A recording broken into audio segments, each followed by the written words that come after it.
오늘 금요일 아침입니다. 지난주도 제가 말씀드렸는데 왠지 금요일은 기대가 되고 또 희망이 있고 소망이 있죠. 그동안 일주일 동안 기다렸던 그 결과가 이제 내일 주말 모레 주일을 통해서 우리가 새로운 삶의 또 휴식도 또 함께 예배하는 그런 기대감도 여러 가지로 금요일은 기대와 소망이 있는 하루입니다. 오늘 하루도 그래서 우리 주님과 함께 기대와 소망 가운데 나아가는 하루의 삶이 되시기를 바랍니다. 오늘 주신 말씀은 로마서 8장 25절 한 절만 보겠습니다. 만일 우리가 보지 못하는 것을 바라면 참으로 기다릴지니라. 아멘. 자, 우리의 이 신앙에는 기다림이라는 요소가 반드시 필요하고 또 우리 주님께서는 반드시 우리에게 기다림을 요구하는 것입니다.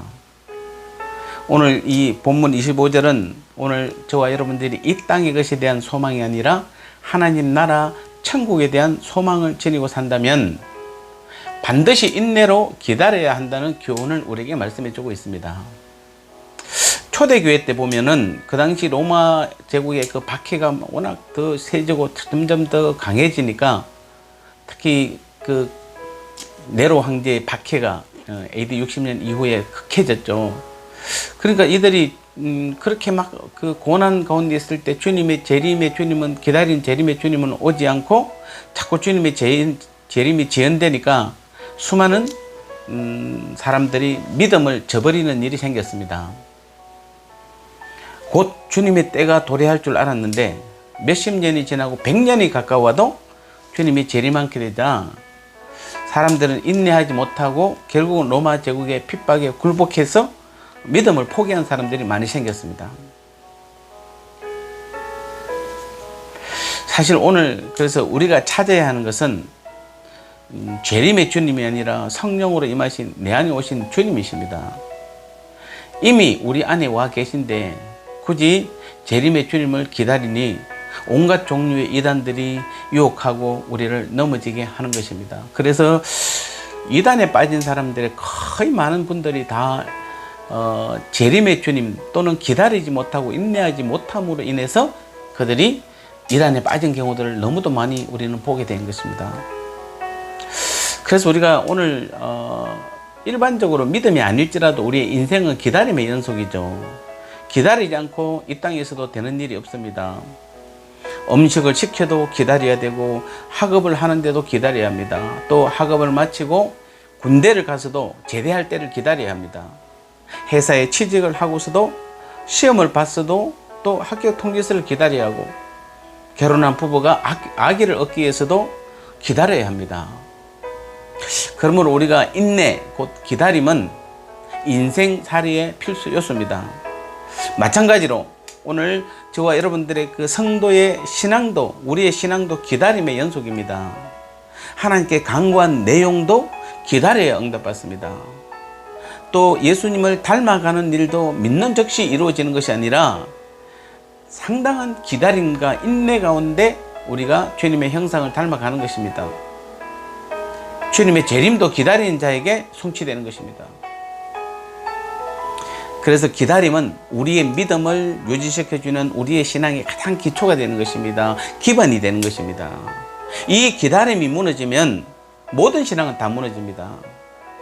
그래서 바울도 로마서 2장 7절에서 참고 선을 행하여 영광과 존귀와 썩지 아니함을 구하는 자에게 영생으로 하신다, 이렇게 말씀하고 있습니다. 참고 선을 행하는 자입니다. 어쩌면 신앙생활 중에 가장 어려운 것이 바로 이 인내하며 기다리는 일 같습니다. 이 일은 자기와의 싸움입니다. 이 자기와의 싸움에서 이기는 성도만이 사단도 이기고 세상도 이기고 장차 하나님의 약속하신 그 영생을 성취받는다는 사실도 우리는 반드시 기억해야 되는 것입니다.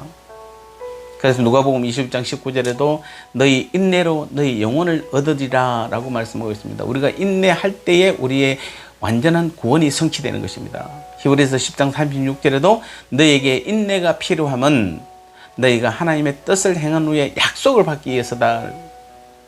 우리가 장차 우리가 마지막 때에 우리가 열매를 하나님께 드리고 하나님이 약속하신 그 약속들을 받기 위해서는 반드시 필요한 게 인내입니다. 기다림입니다. 그래서 야고보서 1장 4절도 인내를 온전히 이루라. 이는 너희로 온전하고 구비하여 조금도 부족함이 없게 하려 함이라. 우리가 온전해지고 우리의 신앙도 우리의 믿음도 우리가 하나님의 자녀로서의 모습도 온전해지고 갖추어질 수 있는 그 조건은, 또 부족함이 없게 할 수 있는 조건은 인내하는 것입니다. 기다리는 것입니다. 사랑하는 성도 여러분, 오늘 하루뿐만 아닙니다. 우리는 우리의 구원을 완성해 가는 그날까지 우리는 다시 한번 우리가 해야 될 가장 중요하고 어려운 일 중에 하나, 또 자기와의 싸움 중에 하나가 바로 우리는 기다리는 믿음입니다. 우리의 기도의 응답도 기다려야 되고, 우리가 하나님의 자녀로서의 구원을 완성해 가는 것도 기다림이 필요하고, 또 우리가 주님의 형상을 그대로 닮아가고 주님의 성품을 닮아가는 것도 우리에게 인내로, 우리는 기다림으로 이 일들을 해야 하는 것입니다. 교회 일도 그럴 것이고, 또 여러분의 가정의 일도 그럴 것이고, 이 땅에 우리의 믿음의 삶은 전부 다 기다림의 연속이요, 기다림의 결과로, 인내의 결과로 나타난다는 사실을 다시 한번 기억하시고, 오늘 이 말씀이 여러분에게 도전이 되었으면 좋겠습니다. 좀 더 소망이 되었으면 좋겠습니다. 굳게 붙드는 말씀이 되었으면 좋겠습니다. 다시 한번 우리는 우리의 완전한 구원을 이루기 위하여 우리는 인내가 필요함을 기억하시고, 오늘도 기다리는 믿음, 기다리는 자에게 하나님은 반드시 함께 하실 뿐만 아니라 그 기다림의 그 결과를 우리에게 보여주시는 우리 하나님 아버지인 줄 믿습니다. 인내함으로 여러분의 온전한 믿음과 구원과 주님의 형상을 닮아가는, 그리고 하나님 나라를 이루어가는 일에 귀하게 쓰임받는 저와 여러분의 믿음의 삶이 되시기를 주님의 이름으로 축복합니다. 기도하겠습니다. 하나님 아버지 감사합니다. 아버지 하나님, 오늘도 주님 우리에게 인내가 필요함을 다시 한번 말씀해 주셨습니다. 무엇보다도 우리가 주님의 뜻을 행한 후에 약속을 받기 위해서는 반드시 인내가 필요하다 말씀하셨고, 또 이 땅에서 우리가 하나님의 자녀로서 하나님 나라에 영원히 살 수 있는 하나님 나라의 백성으로서 훈련받고 연단받는 그 모든 일들은 다 기다림과 인내를 통해서 이루어짐을 오늘 말씀해 주셨습니다. 우리가 세상의 것에 마음 두지 말고 오늘도 주님 은혜 가운데 살아갈 때 우리에게 인내가 필요함을 다시 한번 고백하오니, 우리의 연약한 믿음으로는 우리가 인내하고 기다리지 못하오니, 우리 주님 성령께서 오늘도 우리 안에 계셔서 우리로 하여금 온전히 인내할 수 있도록 우리를 굳건하게 붙들어 주시고 새 힘과 능력을 주시고, 우리를 하나님께서 원하시는 그 길로 인도해 주셔서 모든 기다림 가운데, 인내 가운데 하나님께서 약속하신 모든 것들을 이루어가는 우리의 믿음의 삶이 되게 은혜 내려 주옵소서. 예수님 거룩하신 이름으로 감사하고 간절히 기도드리옵나이다. 아멘.